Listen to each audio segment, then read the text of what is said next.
Hello दोस्तों, आज हम थोड़ी-सी चर्चा साढ़े साती के ऊपर करते हैं क्योंकि ये एक ऐसा टॉपिक है जिसको लेके ना हर इंसान बहुत ही घबरा जाता है कि मेरी साढ़े साती शुरू हो रही है, पता नहीं 7 साल, साढ़े 7 साल कैसा होने वाला है। तो इसमें एक छोटी-सी चर्चा करेंगे, बहुत ज़्यादा डिटेल में तो हम नहीं जाएँगे, बस इतना इम्पोर्टेंट समझा दूँ जो आपको कम से कम इस डर से बाहर निकाल सकेगा। देखिए, शनि जो होता है हमारे लिए वो कर्म कारक ग्रह है और चंद्रमा जो है हमारे लिए वो मन का कारक होता है, शनि कर्म का कारक होता है।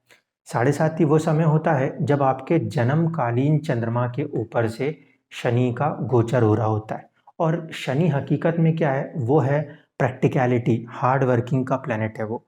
तो वो सिर्फ़ ये जानता है कि आपने रियलिटी में वर्क क्या किया है, प्रैक्टिकली आप क्या कर रहे हो, वो उसको इससे पत मतलब है। और चंद्रमा जो है वो मन का कारक है और मन में तो आपके बहुत सारे ख़्याल आते हैं। इस कारण से ज़िंदगी में बहुत ज़्यादा समय तक इंसान अपने मन से ही चल रहा होता है। वो यही सोच रहा होता है कि मेरे पास ये है, दूसरे के पास वो है। हम इस तरीके से चीज़ों को कंपेयर कर रहे होते हैं। लेकिन जब साढ़े साती आती है, तो वो कहीं न कहीं इंसान को ये बताती है कि आपका कर्म क्या है?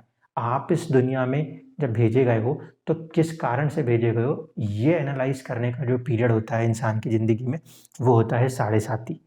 इसलिए साढ़े साती को बहुत ज़्यादा इम्पोर्टेंस दी गई है।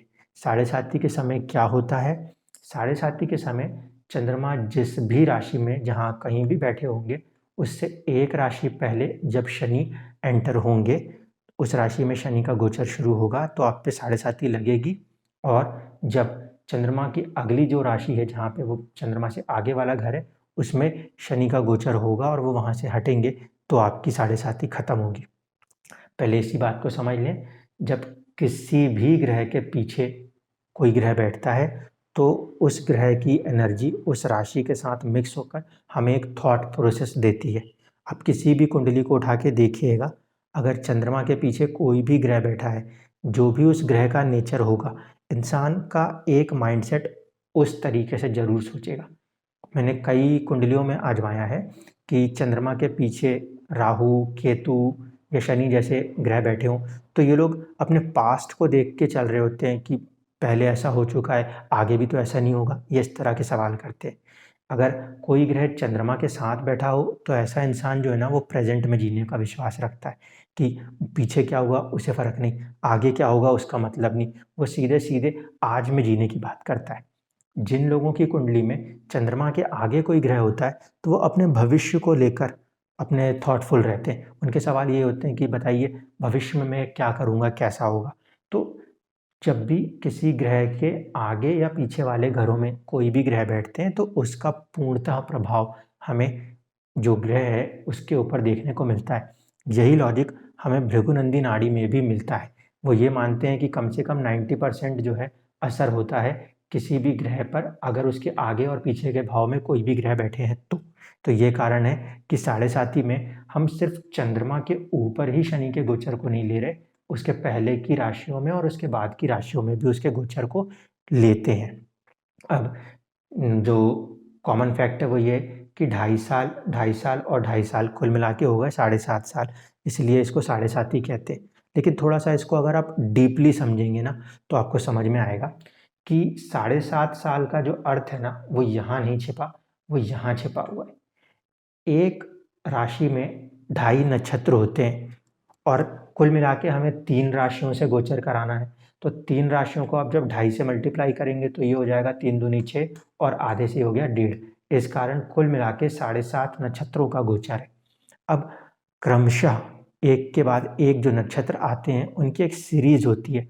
हमारे पास कुल मिलाकर 7 बड़े ग्रह हैं और 2 छाया ग्रह हैं। तो 7 बड़े ग्रह और 2 छाया ग्रह, इनके प्रभाव को ही हम साढ़े साती मानते हैं। यानी कि साढ़े 7 साल में जो शनि है, वो हमेशा सभी ग्रहों के ऊपर अपना प्रभाव देता भी है उस नक्षत्र में जाकर और उन ग्रहों का प्रभाव अपने अंदर लेता भी है उस नक्षत्र में जाकर।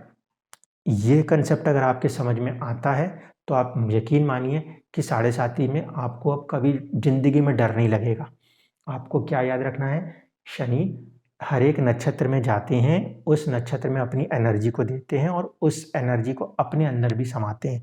यानी कि शनि ग्रह जब किसी एक नक्षत्र में जाएँगे तो उसके स्वामी से जो भी उनका रिश्ता बनेगा, उसके अकॉर्डिंग प्लैनेट अपना रिज़ल्ट करेगा।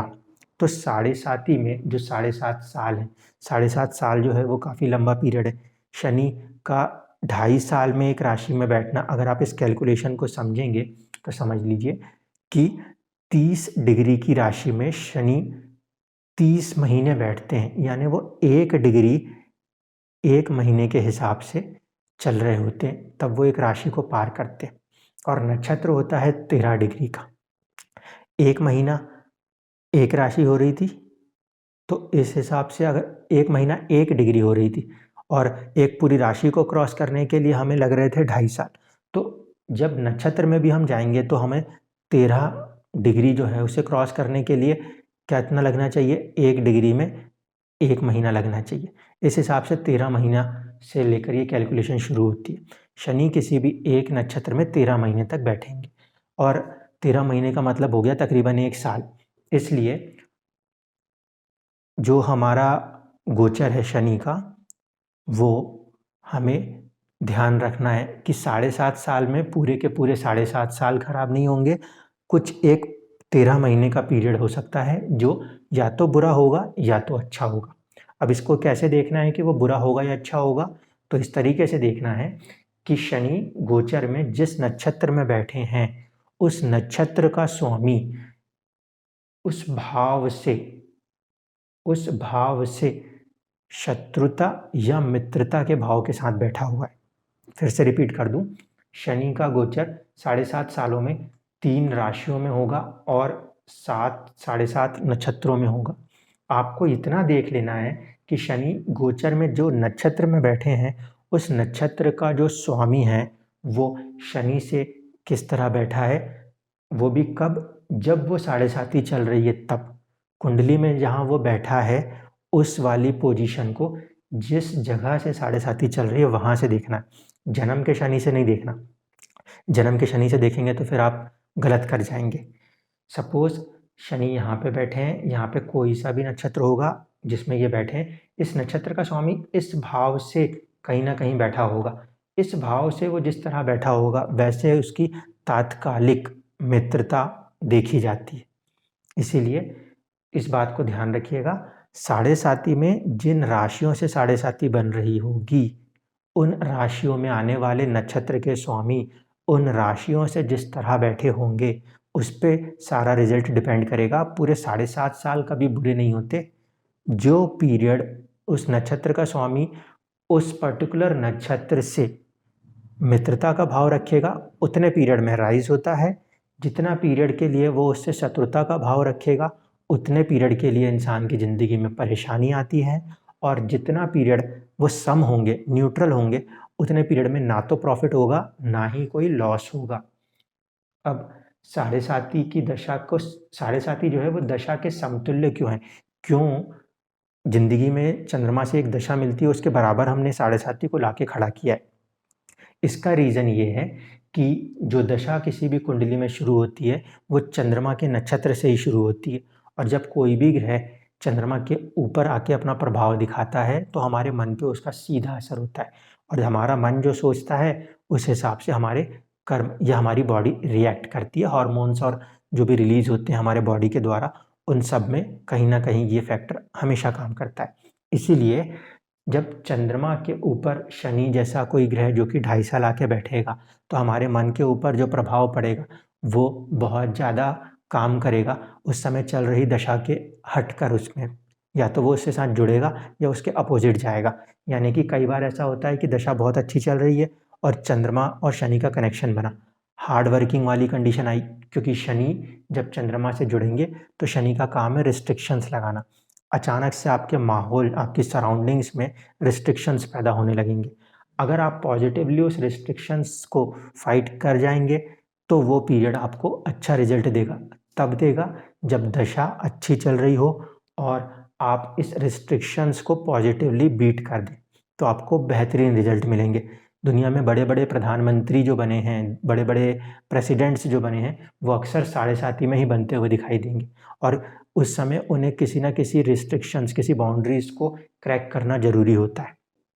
इसी तरीके से अगर चंद्रमा जिस नक्षत्र में बैठा है उसके स्वामी से दशा शुरू हुई और दशा आपकी खराब चल रही है और उसमें साढ़े साती आ गई और साढ़े साती के जो रिस्ट्रिक्शंस हैं, लिमिटेशंस हैं, आपने अपने कर्म के द्वारा उसको ब्रेक नहीं किया, तो फिर वो दशा भी नेगेटिव थी और साढ़े साती में क्योंकि मन भी नकारात्मक काम कर गया, इसलिए इंसान वहाँ पे बहुत ज़्यादा नेगेटिव रिज़ल्ट्स को हासिल कर लेते हैं।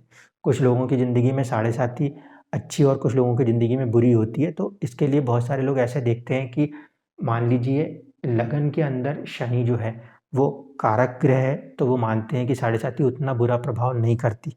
मैं भी मानता हूँ इस बात को और कभी-कभी हम चंद्र की राशि से देखते हैं कि चंद्र राशि जो है, वहाँ से शनि का क्या रिश्ता है, उसके ऊपर निर्धारित होती है साढ़े साती। लेकिन इन दोनों ही कंसेप्ट में एक जो बड़ी बात है वो ये कि इंसान ये सोच के डर जाता है कि भाई पूरे साढ़े 7 साल मेरे साथ बुरा होगा, एक्सीडेंट हो जाएगा, कुछ भी बुराई हो जाएगी। आपको पूरे साढ़े 7 साल एक रिज़ल्ट नहीं मिलते। ये मेरा मेन कंसेप्ट है यहाँ समझाने का कि आपको नक्षत्रों में जाना है, शनि जिस नक्षत्र से गोचर कर रहा है उसको देखना है, उसके स्वामी को देखना है, उस समय वो मित्रता या शत्रुता का भाव में है। अगर वो शत्रुता है तो परेशानी है, थोड़ा-सा सँभल जाइए। अगर मित्रता है तो डरने की ज़रूरत नहीं, बहुत अच्छी राइज़ आपको मिलेगी। तीसरी बात कि जैसे शनि का गोचर हम चंद्रमा के ऊपर से लेते हैं, इसी तरह से हर एक ग्रह का गोचर चंद्रमा के ऊपर से लेना ज़रूरी है क्योंकि चंद्रमा हमारा मन है। उसके ऊपर से गुज़रने वाले हर ग्रह कहीं न कहीं हमारे मन के ऊपर असर डालेंगे। जब चंद्रमा के ऊपर से गुरु का गोचर होता है, तो हमने देखा है कि लोगों के पास धन संपदा आती है। कई बार वो अपनी जगह को पदोन्नति होती है, ट्रांसफ़र्स होते हैं उनकी ज़िंदगी में, कुछ न कुछ अच्छा होता है जब चंद्रमा के ऊपर गुरु का गोचर होता है। इसी तरीके से जब चंद्रमा के ऊपर राहु का गोचर हो रहा होता है, तो राहु डिज़ायर्स को बढ़ा देता है, इमोशंस को बढ़ा देता है। क्योंकि मैंने आपको समझाया हुआ है कि राहु जिस ग्रह के साथ जुड़ता है, उसकी क्वालिटीज़ को बढ़ा देता है। जब वो चंद्रमा से जुड़ता है, तो इमोशंस को, डिज़ायर्स को, थॉट्स को बहुत तेज़ी से बढ़ाता है। इसी तरीके से जब किसी जन्मकालिक चंद्रमा के ऊपर केतु का गोचर होता है, तो इंसान के मन में डिटैचमेंट की भावनाएँ आती हैं 1.5 साल के लिए। तो हर एक ग्रह का गोचर चंद्रमा के ऊपर होगा तो उसका कोई न कोई रिज़ल्ट ज़रूर होगा। साइंटिफिकली समझ लीजिए कि भई एक प्लैनेट है और उसके पास कोई दूसरा प्लैनेट जा रहा है तो 100% ग्रेविटेशनल फ़ोर्सेस तो काम करेंगे ही करेंगे, उसको आप झुठला नहीं सकते। साढ़े साती इसलिए ज़्यादा इम्पोर्टेंट हो गई है क्योंकि साढ़े साती में जो ग्रह आके बैठा है, वो 2.5 साल तक बहुत लंबे समय तक वहाँ पे मौजूद हो रहा है। इसलिए उसका असर बहुत ज़्यादा देखने को मिलता है। तो मुझे यकीन है, अब आज के बाद आपको साढ़े साती से डरने की ज़रूरत नहीं है। आप फ़िक्स कर लीजिए कि वो जिन-जिन नक्षत्रों में जा रहे हैं, उन नक्षत्रों के स्वामी कैसे बैठे हैं और वो पीरियड को चिह्नित करके उतने समय के लिए अपने आप को प्रिकॉशन में रखिए। पूरी ज़िंदगी यानी कि 7 साढ़े 7 साल घबराने की कोई भी ज़रूरत नहीं है। इस तरह से डर के कभी जीने का कोई मतलब नहीं बनता।